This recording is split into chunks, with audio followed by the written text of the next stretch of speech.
Kannur baby memorial ഹോസ്പിറ്റലിലെ orthopaedics വിഭാഗത്തിന് അന്താരാഷ്ട്ര തലത്തിൽ നേട്ടം. BMH ഓർത്തോപീഡിക്സ് വിഭാഗം മേധാവി ഡോക്ടർ M. ജ്യോതി പ്രശാന്ത് സ്പെയിനിൽ നടന്ന ഓർത്തോപീഡിക്സ് വേൾഡ് കോൺഗ്രസിൽ ഗവേഷണ പ്രബന്ധം അവതരിപ്പിച്ചു. ഇന്ത്യയിൽ നിന്ന് അപൂർവം ഡോക്ടർമാർക്കാണ് ചടങ്ങിൽ പങ്കെടുക്കാനായത്. ലോക ഓർത്തോപീഡിക്സ് കോൺഗ്രസിൽ ഗവേഷണ പ്രബന്ധം അവതരിപ്പിക്കാനുള്ള അവസരം കണ്ണൂർ ബേബി മെമ്മോറിയൽ ഹോസ്പിറ്റലിന് ലഭിച്ച അംഗീകാരമായി മാറുകയാണ്. ഓർത്തോപീഡിക്സ് വിഭാഗം മേധാവി ഡോക്ടർ M. ജ്യോതി പ്രശാന്താണ് സ്പെയിനിലെ മാഡ്രിഡിൽ നടന്ന വേൾഡ് കോൺഫറൻസിൽ ഗവേഷണ പ്രബന്ധം അവതരിപ്പിച്ചത്. യൂറോപ്യൻ ഓർത്തോപീഡിക്സ് സൊസൈറ്റിയിൽ നിന്നുള്ള അംഗീകാരമാണ് ഇതിലൂടെ ഡോക്ടറെ തേടിയെത്തിയത്. ഇന്ത്യയിൽ നിന്ന് ചുരുക്കം ഡോക്ടർമാർ മാത്രമാണ് ഈ കോൺഫറൻസിൽ പങ്കെടുത്തത്.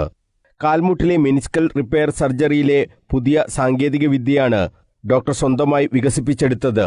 അസ്ഥിരോഗ ചികിത്സാരംഗത്ത് ഡോക്ടർ ജ്യോതി പ്രശാന്ത് ശ്രദ്ധേയമായ നിരവധി സംഭാവനകൾ ചെയ്തിട്ടുണ്ട്.